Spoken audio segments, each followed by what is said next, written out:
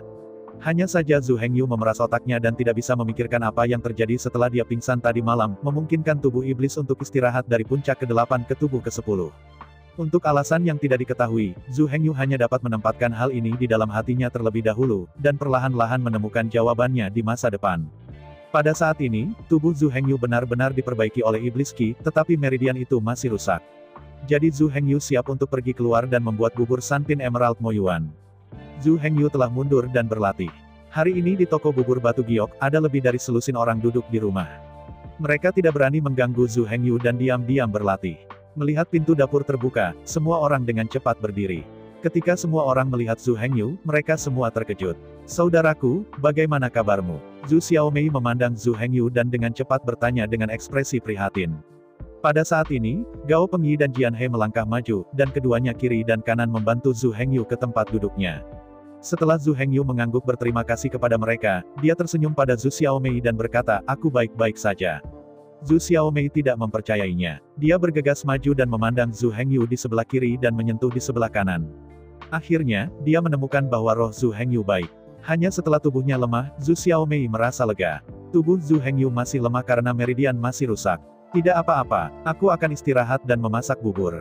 Zhu Hengyu tersenyum sedikit dan berkata kepada orang-orang di sekitarnya. Semua orang memandang Zhu Hengyu dengan senyum di wajahnya, dan rohnya sangat baik. Zhu Hengyu mengirim Jian He tercepat kembali untuk mendapatkan satu set pakaian. Setelah Zhu Hengyu menggantinya, dia memasuki dapur lagi dan mulai membuat bubur batu giok. Noda darah di dapur sudah dibersihkan. Zhu Hengyu mulai membuat bubur, dan toko bubur Jadete memulai kembali bisnisnya. Saat pasukan bijaksana berangkat, Zhu Hengyu merasa lega dan mengisi dirinya dengan semangkuk bubur batu giok. Bubur Sunpin Emerald Mo Yuan sangat efektif dalam memperbaiki meridian. Dengan hanya 2 mangkuk bubur, Zhu Hengyu jelas merasa bahwa meridian telah diperbaiki. Setelah itu, Zhu Hengyu membuat bubur batu giok kelas 3. Kali ini, dia memakan semuanya. Dengan sejumlah besar bubur Zamrud Mo Yuan, Zhu Hengyu jelas merasa bahwa meridiannya pulih pada tingkat yang terlihat dengan mata telanjang. Menurut situasi ini, dalam setengah hari, meridian Zhu Hengyu akan dapat pulih seperti sebelumnya. Tapi Zhu Hengyu tidak mendapatkan banyak waktu luang. Setelah hanya 1 sore istirahat, sampai malam hari, Zhu Hengyu menutup pintu dan membawa Zhu Xiaomei kembali ke halaman yang telah lama hilang. Seseorang sudah menunggu Zhu Hengyu di pintu. Melihat pria yang mengenakan kostum murid aula penegakan hukum, Zhu Hengyu sedikit mengernyit, dan dia tidak tahu apa yang terjadi, jadi dia bergegas maju 2 langkah. "Berani bertanya kepada saudara ini, ada apa dengan datang ke kediamanku?" Melihat Zhu Hengyu mengepalkan tangannya, murid aula penegakan hukum bergegas kembali dan berkata, "Saudara Zhu, jangan gugup. Saya datang ke sini untuk memberitahu Anda." "Oh, aku tidak tahu apa itu." Setelah tidak mendengar apa-apa, Zhu Hengyu sedikit menurunkan hatinya, lalu bertanya dengan pandangan penasaran pada murid aula penegakan hukum. "Ini bukan masalah besar, hanya saja orang yang bertanggung jawab atas aula penegakan hukum harus turun untuk pemberitahuan rutin. 3 hari kemudian, itu adalah hari ketika alam rahasia iblis dibuka. Pemimpin besok akan memberitahumu tentang situasi di alam rahasia iblis." Para murid aula penegakan hukum berkata dengan sopan. Ternyata begitu. Zhu Hengyu merasa lega, dan berterima kasih kepada para murid penegak hukum lagi. Zhu Hengyu sangat terkenal hari ini sehingga murid-murid dari aula penegakan hukum tidak berani berjalan lurus. Setelah murid-murid aula penegakan hukum pergi, Zhu Hengyu membawa Zhu Xiaomei ke halaman kecil. "Saudaraku." Zhu Xiaomei melihat kerutan Zhu Hengyu, dan dia memandang Zhu Hengyu dengan ekspresi khawatir. Ketika Zhu Xiaomei dipanggil demikian, Zhu Hengyu tersenyum dengan mudah, lalu menyentuh kepala Zhu Xiaomei dan berkata, "Tenang, aku pasti akan keluar dari dunia rahasia domba ajaib." Melihat Zhu Hengyu seolah bukan apa-apa, Zhu Xiaomei perlahan tersenyum. Bahkan, Zhu Hengyu tidak khawatir memasuki dunia rahasia iblis. Alasan mengapa Zhu Hengyu mengerutkan kening adalah bahwa dia diintimidasi setelah dia pergi. Untuk Zhu Xiaomei, beberapa pengaturan diperlukan. Zhu Hengyu berpikir sendiri. Sebenarnya, Zhu Hengyu sudah mulai merencanakan hal-hal ini. Bagian dari alasan untuk merekrut para murid di luar gunung adalah untuk memasuki wilayah rahasia domba iblis sehingga Zhu Xiaomei tidak akan diganggu. Setelah itu, Zhu Hengyu dan Zhu Xiaomei mengobrol sebentar, lalu kembali ke kamar masing-masing. Tidak ada kata dalam semalam. Dini hari berikutnya, Zhu Hengyu sengaja bangun pagi-pagi, dan setelah mencuci, dia datang ke alun-alun. Bahkan jika Zhu Hengyu datang sepagi ini, masih ada banyak orang di lapangan saat ini. Lagi pula, itu adalah hal besar untuk memasuki dunia sihir domba iblis, jadi tentu saja aku ingin mengetahui sesuatu dengan segera. Mengenai dunia rahasia domba ajaib, ada beberapa catatan dalam pengantar pemula.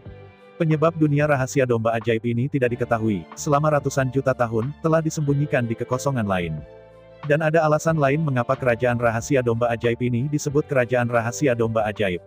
Ini adalah dunia rahasia domba iblis, hanya orang-orang dari keluarga domba iblis yang bisa masuk. Ada banyak altar di dunia rahasia domba ajaib, setiap altar memiliki keterampilan sihir kecil. Setiap tahun Zongmen mengirim murid baru ke dalamnya untuk memperoleh beberapa keterampilan sihir. Namun, setiap 10 tahun, altar domba raksasa ini akan secara acak muncul sebuah altar besar yang disebut altar tertinggi. Di altar utama ini, sihir top dipertahankan. Keterampilan sihir tingkat atas dapat membuat setan yang tak terhitung jumlahnya dengan tingkat setan di atas 80-90 peringkat iri. Gerbang utama dan keluarga spiritual dari suku domba iblis telah bekerja keras untuk keterampilan sihir top yang muncul di alam rahasia domba iblis setiap 10 tahun. Namun, ada tempat khusus di dunia rahasia domba ajaib ini. Hanya orang-orang di bawah level 30 segmen tubuh sihir yang bisa masuk. Tahun-tahun latihan spiritual itu sama sekali tidak dapat memasukinya. Setelah ratusan juta tahun, keluarga klan yang tak terhitung jumlahnya telah mencoba dan mencoba berbagai metode tanpa hasil. Akhirnya, semua orang perlahan menyerah. Zhu Hengyu juga kebetulan mengejar ketinggalan, tepat pada waktunya untuk pembukaan altar ajaib teratas dalam dekade ini. Dan tidak hanya semua jenis keterampilan sihir dalam dunia misterius domba iblis ini, tetapi juga jenius dan harta yang tak terhitung jumlahnya, binatang buas yang langka dan berharga. Namun, Zhu Hengyu tidak memiliki cita-cita sebesar itu. Dalam pandangannya, selama dia bisa hidup, itu sangat bagus. Tepat ketika Zhu Hengyu berpikir, banyak orang telah berkumpul di seluruh lapangan. Zhu Hengyu mendongak dan memperkirakan berapa ribu orang di sana. Saat itu, Zhu Hengyu difoto. Zhu Hengyu bahkan tidak perlu memikirkannya. Kekuatan tangan seberat itu hanya bisa menjadi pria gemuk yang terbiasa menyetrika. Zhu Hengyu berbalik untuk melihatnya, itu benar-benar Zhu Dachang. Saya melihat senyum Zhu Dachang di wajahnya dan berkata kepada Zhu Hengyu, "Bagaimana, saudara, jangan gugup." Tidak gugup, Zhu Hengyu menggelengkan kepalanya dan berkata dengan ringan. "Tentu saja, aku saudara Zhu Dachang, tidak heran." Zhu Dachang berkata kepada Zhu Hengyu dengan jempol. "Kenapa? Apakah kamu gugup?" Zhu Hengyu menggoda sambil menatap Zhu Dachang. "Tidak, aku gugup." Zhu Dachang mendengarkan kata-kata Zhu Hengyu, meskipun ia berusaha keras untuk menjaga ekspresinya tidak berubah, matanya yang tidak menentu mengkhianatinya. "Aku memberitahumu bahwa dunia ini tidak membuatku merasa gugup tentang Zhu Dachang," kata Zhu Dachang, menepuk dadanya. Zhu Hengyu melihat penampilan Zhu Dachang yang tidak wajar dan tersenyum dan berkata, "Jangan buang air kecil sebentar." "Kentut, bagaimana aku bisa menakuti kencing?" Zhu Dachang tidak bisa lebih marah ketika mendengar celana kencing, matanya melebar, dan dia memarahi Zhu Hengyu. "Itu bagus." Zhu Hengyu hanya menatap Zhu Dachang sambil tersenyum. Pada saat ini Si Yue muncul, dia takut menyebabkan keributan dan mengenakan kerudungnya lagi. Si Yue, sederhana, berdiri saling berhadapan dan mengangguk sedikit tanpa mengucapkan sepatah kata pun. "Ada apa dengannya?" Zhu Dachang melirik Si Yue dengan tatapan ingin tahu, dan kemudian bertanya Zhu Hengyu. Zhu Hengyu hanya tertawa, sulit untuk mengatakan apapun. Meskipun dia menebak alasannya sedikit, itu tidak jelas. Melihat kesunyian keduanya, Zhu Dachang bahkan bingung. Saat itu, sebuah suara yang ketinggalan zaman terdengar. "Kamu Zhu Hengyu." Aku melihat seorang pria muda kurus memandang Zhu Hengyu dengan jijik. Tapi Zhu Hengyu tidak memandangnya, tetapi melihat pria yang berdiri di belakang pria muda jangkung. Orang ini tidak lain adalah Wang Rui, teman lama Zhu Hengyu. Pada saat ini, Wang Rui Zeng menatap Zhu Hengyu dengan tatapan ganas. Pria muda jangkung kurus memandang Zhu Hengyu dan mengabaikan dirinya sendiri, sedikit kesal. "Bocahmu, jangan berpikir bahwa melanggar hukum besi dari dunia koki tidak cukup. Kamu tahu siapa aku?" Zhu Hengyu menoleh dan menatapnya ketika dia dikatakan oleh pria muda jangkung. "Siapa kamu?" Zhu Hengyu bertanya dengan cemberut. "Kamu bahkan tidak kenal aku." Pria muda jangkung kurus itu memandang Zhu Hengyu dengan cara yang luar biasa, seolah-olah dia melihat lelucon besar. Zhu Hengyu benar-benar tidak tahu siapa orang ini, jadi dia berdiri di sana dan menatap orang itu dengan hati-hati, tidak berbicara. Melihat Zhu Hengyu seolah-olah dia benar-benar tidak tahu siapa dia, pemuda jangkung berkata kepada Wang Rui di belakangnya, "Wang Rui, katakan padaku ini bodoh, siapa aku?" Hamba itu berkata kepada Wang Rui secara umum.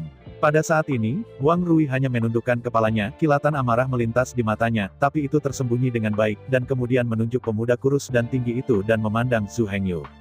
Ini adalah adik laki-laki dan pemimpin muda Zhou Yangke dari Aula Penegakan Hukum, Zhou Yansuang. Wang Rui memperkenalkan Zhu Hengyu. "Zhou Yangke." Si Yue berteriak diam-diam. Zhu Hengyu tidak tahu kedua nama itu, tetapi alisnya sedikit mengernyit, dan kemudian dia berkata dengan ringan, "Apakah ada yang salah?" Zhou Yansuang langsung diberi hiburan oleh Zhu Hengyu. "Anakmu baik hati." Zhou Yansuang mengangkat ibu jarinya dan berjalan ke sisi Zhu Hengyu. "Tunggu di ranah rahasia domba iblis, aku akan memberitahumu siapa aku." Zhou Yansuang Setelah itu Zhou Yansuang tersenyum sedikit, merentangkan wajahnya ke telinga Zhu Hengyu, dan berbisik, aku membiarkanmu tahu apa artinya bertahan hidup atau tidak mati. Setelah berbicara, Zhou Yansuang juga menepuk bahu Zhu Hengyu, dan kemudian dia tersenyum dan berbalik dengan ayunan besar. Dan Wang Rui hanya menatap Zhu Hengyu dengan tatapan pahit, lalu berbalik dan pergi bersama Zhou Yansuang. Apa yang akan dilakukan bocah ini dengan ngengat? Zhu Dachang mengerutkan kening ketika dia memandang keduanya yang sedang berjalan pergi. Zhu Hengyu mengabaikan Zhu Dachang dan sebaliknya menatap Si Yue dan bertanya, siapa Yan Ke minggu ini? Jelas seru Si Yue barusan adalah karena dia tahu sesuatu tentang Zhou Yangke. Dan Si Yue memang tahu beberapa. Zhou Yangke adalah lelaki Jiantang. Jika Anda bisa menjadi murid Jiantang, Anda dapat melihat bahwa bakat Yan Ke berbeda minggu ini. Minggu ini Yan Ke dan Zhou Yansuang adalah sepasang saudara lelaki, Zhou Yangke adalah kakak laki-laki. Keduanya adalah dua ahli waris keluarga Zhou dari keluarga besar. Keduanya datang ke Moyang Jianzhong dalam ujian merekrut murid 3 tahun lalu. Minggu ini Yansuang hanya rata-rata. Dalam 3 tahun, hanya tahap ke-16 dari tubuh sihir yang diperbaiki. Dan minggu ini Yan Ke sangat kuat. Setelah 3 tahun masuk, ia mencapai tahap ke-23 dari tubuh sihir. Minggu ini kemurnian garis keturunan Yan Ke cukup tinggi, dan afinitas sihir tidak rendah, jadi dia langsung diterima sebagai murid Jiantang ketika dia pertama kali mulai. Wang Rui dan Zhou Yansuang mengatakan bahwa Zhou Yangke sedikit rumit. Zhu Dachang berkata setelah mendengarkan perkenalan Si Yue, alisnya berkerut dan dia tampak sedih. Tidak apa-apa, seorang murid seperti Zhou Yangke pasti telah memasuki misi dengan misi. Dia tidak punya waktu untuk peduli dengan kita, kata Si Yue ringan. Hai, takut aku. Setelah kamu berkata begitu, masalah akan diselesaikan. Zhu Dachang mendengar kata-kata Si Yue dan berkata dengan lega. Zhu Hengyu mendengarkan Si Yue dan Zhu Dachang mengkhawatirkan urusan mereka sendiri, dan hati mereka sedikit hangat. Tapi kali ini Zhu Hengyu diam-diam menyelesaikan perhatiannya, dia ingin membuat istirahat dengan Wang Rui ini. Kalau tidak, Wang Rui ini selalu terlihat seperti katak dan tidak menggigit diafragma. Zhu Hengyu memutuskan untuk tidak membiarkan Wang Rui cukup menderita sekaligus kali ini, dan dia tidak akan pernah menemukan dirinya dalam masalah lagi, jika tidak biarkan dia menghilang selamanya. Ketiganya berdiri sebentar, dan kepala alun-alun membawa para tetua ke istananya. Ketika saya melihat kepala mobil alun-alun berisik asli juga langsung tenang. Semua orang mulai mendengarkan dengan penuh perhatian apa yang dikatakan kepala itu selanjutnya. Lagi pula, memasuki ranah rahasia domba iblis adalah masalah besar. Kali ini pembukaan alam rahasia iblis adalah pembukaan altar utama setiap 10 tahun sekali. Jadi kali ini tugas kalian para murid sangat berat. Kita akan menemukan altar pamungkas ini di seluruh dunia rahasia domba ajaib, dan kemudian mendapatkan keterampilan sihir terbaik di antara mereka. Kepala itu bukan omong kosong, langsung berkata langsung. Semua orang mendengarkan kata-kata pemimpin dan menjawab serempak. Ya, kepala tim melihat sekeliling, mengangguk puas, dan kemudian melanjutkan. Perjalanan ke alam rahasia iblis ini sangat penting, kamu harus siap secara mental. Kali ini, seluruh sekolah keluarga domba iblis pasti akan mengirim murid-murid yang paling terkemuka di pintu untuk memasuki dunia rahasia iblis. Tugasmu sulit kali ini, tetapi kamu harus berhasil. Ini terkait dengan rencana 100 tahun kami setelah Sekte Pedang Setan. Apakah kamu memiliki iman? Kepala dimobilisasi dengan keras kepada para murid di bawah ini. Ya, semoga kelahiran dan kematian Sekte Pedang Setan. Murid-murid berikut berteriak bersama. Bagus. Kepala itu juga terinfeksi oleh atmosfer dan berkata dengan keras. Kali ini, semua murid di atas 20 setan memiliki grup. Kamu harus diberitahu siapa yang memiliki grup dengan dirimu sendiri. Aku tidak akan mengatakan lebih banyak di sini. Dalam 3 hari ke depan, kami yang lebih tua akan menjelaskan kepada Anda beberapa strategi secara rinci.